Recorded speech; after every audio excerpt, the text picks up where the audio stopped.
जय हिंद विद्यार्थियों। जय हिंद सर। आज के इस कालखंड में हम आपकी वार्षिक परीक्षा की दृष्टि से एक बहुत ही महत्वपूर्ण चैप्टर है केंद्रीय प्रवृत्ति की माप, जिसमें कि हम सांख्यिकी माध्य के बारे में पढ़ते हैं। तो किसी समंक श्रेणी में जो सांख्यिकी माध्य है या किसी समंक श्रेणी की जो केंद्रीय प्रवृत्ति है, कैसे ज्ञात करते हैं? किसी समंक श्रेणी की केंद्रीय प्रवृत्ति का मतलब है कि समंक श्रेणी की वह संख्या जिसके चारों तरफ समंक श्रेणी के बाकी के पदमूल्य केंद्रित रहते हैं, यानी बीच वाला पद अपन कहें।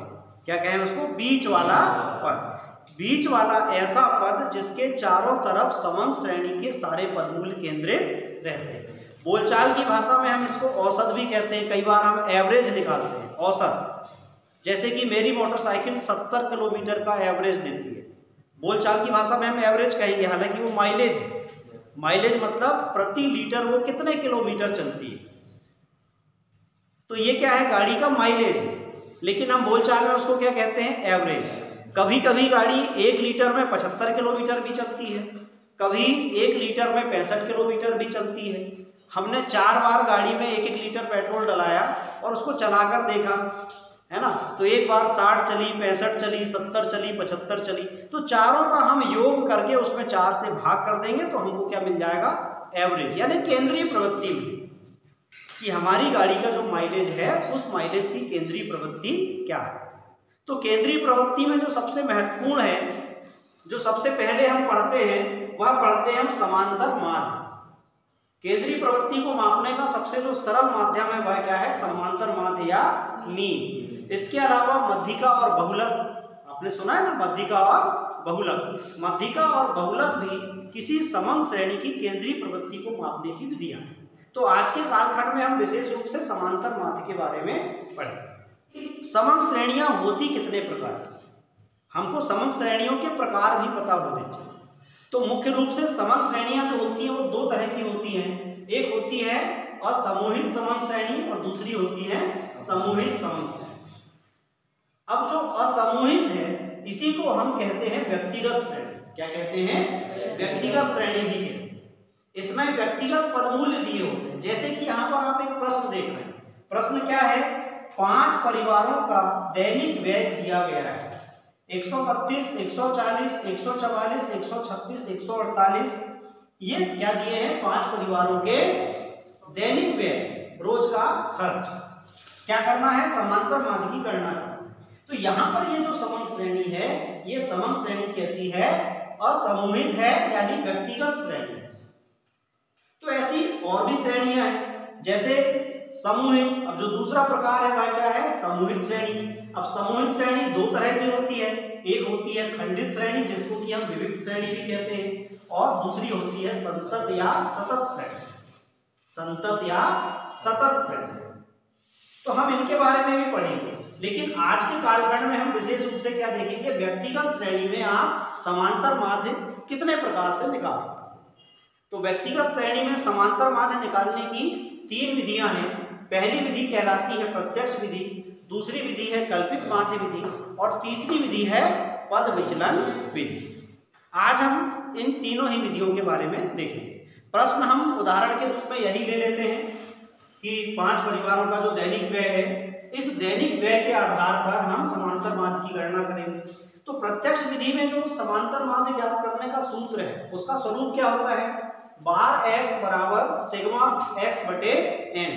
सिग्मा यानी समेशन, ये योग को व्यक्त करने के लिए प्रयोग में लाया जाता है गणित में, है ना। योग को व्यक्त करना हो तो हम इस चिन्ह का प्रयोग करते हैं। इसका अर्थ होता है समेशन, लेकिन हम इसको बोलचाल में सिग्मा कहते हैं, बड़ा सिग्मा, कैपिटल सिग्मा कहते हैं। ठीक है, तो सिग्मा x, और x क्या है? यहाँ पर ये पदमूल्य है। पदमूल्य कौन से? जो पदमूल्य यहाँ पर दिए गए हैं, ये पदमूल्य है। जैसे कि ये दैनिक व्यय, दैनिक व्यय हमने लिखा है कि पदमूल्य। तो यहाँ पर हम क्या काम करते हैं? सभी पदमूल्यों का योग कर देते हैं और पदों की संख्या से भाग कर देते हैं। n क्या है? पदों की संख्या। यहाँ पर आप देखो कितने संख्या, 1, 2, 3, 4, 5। तो यहाँ पर n बराबर कितना है 5। और इन दैनिक व्यय का अगर हम योग कर दें तो योग करने के लिए हमने इनको इस तरह से लिख लिया 132 धन 140 धन 144 धन 136 धन 148। हम ऐसे तालिका के रूप में भी लिख करके योग कर सकते हैं। तो हमने यहाँ पर पांचों पदों का योग किया तो 700 क्या आ गया, समस्त पद मूल्यों का योग आ गया। और इसमें हम पदों की संख्या 5 से भाग कर देंगे। तो भाग देखिए 5 का भाग आप 7 में करेंगे, 5 एकम 5, 7 में से 5 घटाए कितना बचा 2 बचेगा ना। 2 पर अगला शून्य उतारे 20 में 5 का भाग कितनी बार जाएगा 4 बार, 5 चौके 20, ठीक है। और फिर यहाँ पर जो शून्य है शून्य में भाग जाएगा 0 बार। तो इस तरह से क्या आ गया ये भागफल 140, यानी इस समान श्रेणी का जो समांतर माध्य है कितना है 140 रुपए।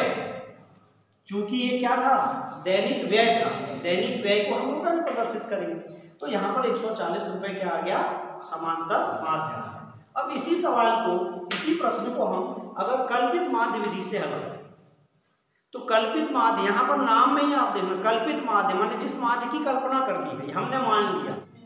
तो हम क्या करते हैं, सवाल को हल करने से पहले ही इस समान श्रेणी की एक संख्या को माध्य मान लेते हैं। तो जिसको हम माध्य मान लेते हैं उसको हम कहते हैं कल्पित माध्य।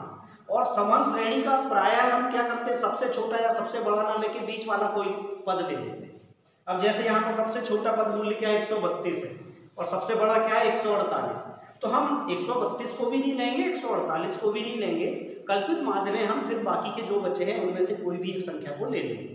तो यहाँ पर हमने क्या लिया है 144 को हमने कल्पित माध्य मान लिया। कल्पित माध्य मानने के बाद अगला जो चरण है वह है विचलन ज्ञात करना।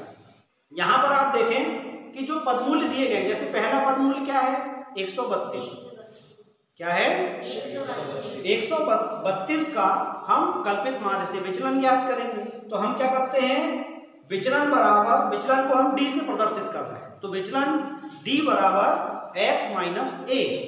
x यहाँ पर समांतर माध्य नहीं है, x मतलब पदमूल्य, क्या है x यानी पदमूल्य। तो पदमूल्य से हम क्या करेंगे, कल्पित माध्य को घटाएंगे। पदमूल्य क्या है 132। अब 132 में से आप किसको घटाओगे 144 को, 132 में से आप 144 को घटाओगे, यानी छोटी संख्या में से एक तरह से बड़ी संख्या घटा रहे हैं। तो ऐसी स्थिति में भाई नहीं घटेगा तो क्या करते हैं हम, जो बड़ी दिख रही है उससे छोटी को घटा देते हैं। तो 144 में से हम 132 को घटा देंगे, कितना आ गया 12। चूंकि हमने छोटी से बड़ी को घटाना है इसलिए 12 क्या है ऋणात्मक संख्या, ठीक है ना। तो ऋण 12 आ गया यहाँ पर विचलन। इसी तरह 140 से आप 144 को घटाओगे तो यहाँ पर भी विचलन कितना आ गया ऋण 4। 144 और 144 का विचलन शून्य होगा, दोनों में कोई अंतर नहीं है इसलिए विचलन शून्य है। फिर 136 और 144 का विचलन ऋण 8।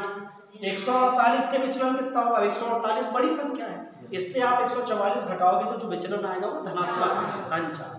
अब क्या करना, विचलनों का योग करना। योग करते समय भी ये ध्यान रखना है कि जो ऋणात्मक संख्याएं हैं ये है ना, ऋण 12, ऋण 4 और ऋण 8, इनको आप पहले जोड़ लीजिए।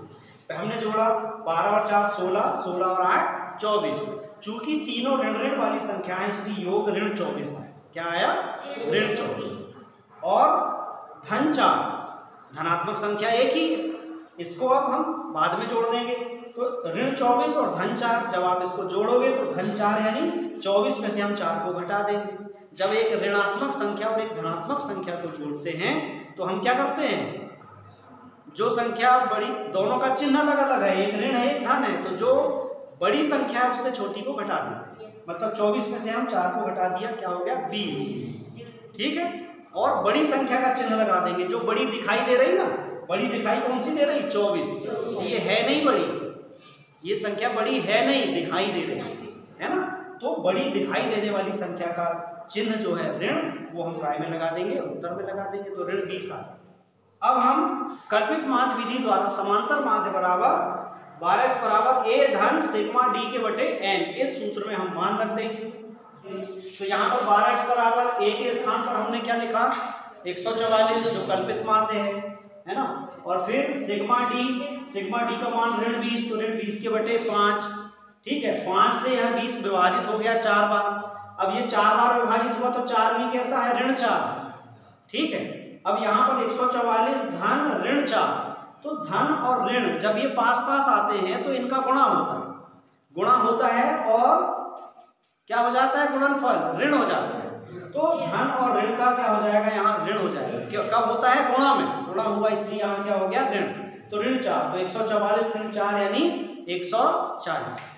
तो आपने अभी देखा कि हमने प्रत्यक्ष विधि से भी जब समांतर माध्य निकाले तो 140 रुपये आया था, और यहाँ पर हम कल्पित माध्य विधि से भी ज्ञान करते हैं तो कितना आता है, 140। तो विधि कोई भी हो, समांतर माध्य की गणना में समांतर माध्य एक ही आएगा किसी समन श्रेणी के लिए, उसमें कोई अंतर नहीं है। इतना समझ में आ गया।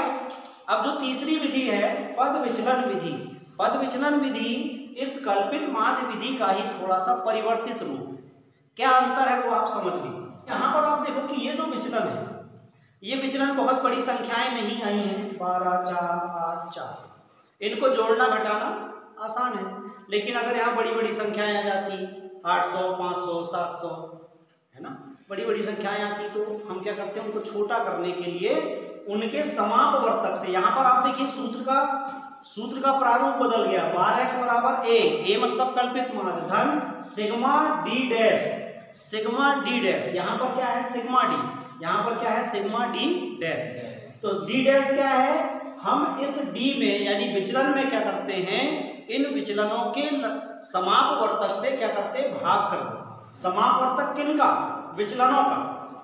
तो यहां पर देखें आप 12, 4, 8 और 4, इनका महत्तम समापवर्तक यानी बड़े से बड़ा समापवर्तक क्या है, आपने पढ़ा है ना तीसरी चौथी में, है ना, लघुत्तम समापवर्त और महत्तम समापवर्तक। तो महत्तम समापवर्तक यानी सबसे बड़ा समापवर्तक, समापवर्तक अर्थात ऐसी संख्या जिसका भाग इन सब में जाता हो, इन सब में जाता हो, ऐसी बड़ी से बड़ी संख्या। तो 4, 8, 4, 12 सब में 2 से भी भाग जाता है, 4 से भी भाग जाता है, लेकिन बड़ी संख्या कौन सी है, 4। 4 का भाग 4 में भी जाएगा, 8 में भी जाएगा, 4 और 12 सभी में चला जाएगा। तो 4 क्या हो गई, इनकी महत्तम समापवर्तक हो गई यानी C, ठीक है।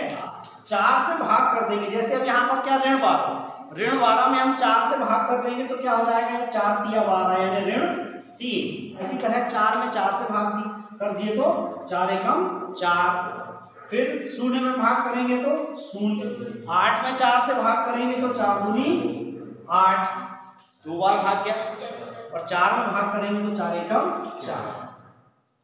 अब ये संख्याएं बहुत छोटी आ गई, इनको जोड़ना आसान हो गया।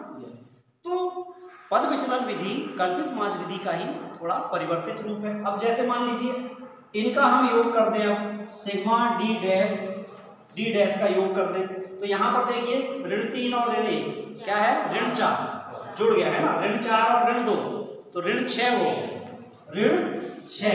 अब ऋण 6 और धन 1, 6 में से हम क्या करेंगे, 1 को घटा देंगे, बड़ी संख्या जो दिखाई दे रही है उसमें से 1 को घटा दिया, तो 6 में से 1 को घटा दिया तो 5, और बड़ी संख्या का चिन्ह क्या है, ऋण, तो यहाँ पर क्या आ जाएगा, ऋण 5। अब इस सूत्र में मान रखते हैं, बार x बराबर a यानी 144 धन, अब सिग्मा d डैश कितना आ गया, ऋण 5, ऋण 5 के बटे n कितना है 5 गुणा c कितना था 4। भाई समापवर्तक का हम जब यहाँ पर भाग किए थे तो आखिरी में हम क्या करेंगे, समापवर्तक से गुणा कर देंगे। तो बार x बराबर 144। अब देखिए धन 5 ऋण 5 बटे 5, 5 में 5 से भाग चला जाएगा, विभाजित हो जाएगा, 5 एकम 5, 5 एकम 5 है। ये जो 1 है कैसा है ये, हाँ ऋण 1 है, ऋण 1 है ना। अब ऋण 1 से गुणा किसका हो जाएगा, 4। तो यहाँ पर ऋण 1 का गुणा आप 4 से कर दोगे तो क्या हो गया, ये ऋण 4। तो बार x बराबर, अब यहाँ पर फिर देखिए धन और ऋण एक साथ आ गया, तो धन और ऋण का आपस में गुणा हो जाएगा, तो 144 ऋण 4, बार x बराबर क्या 140। तीनों विधियों से इस समन श्रेणी का जो समांतर माध्य है कितना आता है 140। ठीक है, तो ये पद विचलन विधि भी समझ में आ गई। कोई भी सवाल हो पद विचलन विधि में आपको क्या करना है, बाद में विचलनों का समापवर्तक लेना है और विचलनों का जो समापवर्तक हम लेंगे उस समापवर्तक को अंत में क्या करना, फिर गुणा कर देना। ठीक है, तो विद्यार्थियों आशा है आज के इस कालखंड से आप व्यक्तिगत श्रेणी में प्रत्यक्ष विधि, कल्पित माध्य विधि यानी लघु विधि तथा पद विचलन विधि द्वारा समांतर माध्य ज्ञात करना सीख गए होंगे।